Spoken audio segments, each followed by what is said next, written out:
Il est 6h06 sur Europe 1 et nous avons eu accès en exclusivité au bilan de la Banque de France de 2022. Un rapport annuel de l'Observatoire de l'inclusion bancaire qui sera publié dans la journée.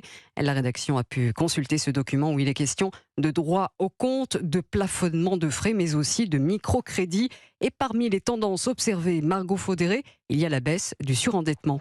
Oui, près de 113 000 dossiers ont été déposés l'année dernière selon la Banque de France, en baisse de 7%. Sur 5 ans, cela représente même une baisse de quasiment 40%.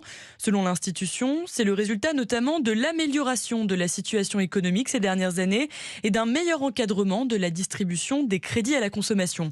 En revanche, un indicateur est en hausse, c'est celui du nombre de clients en situation de fragilité financière.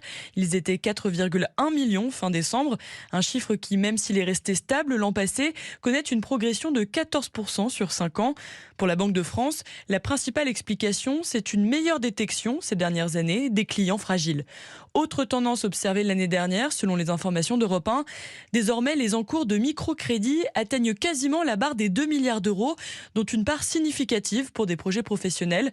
Pas d'alerte donc pour la Banque de France, cet indicateur aurait plutôt tendance à montrer le dynamisme de l'économie. Margot Faudéré du service économie d'Europe 1.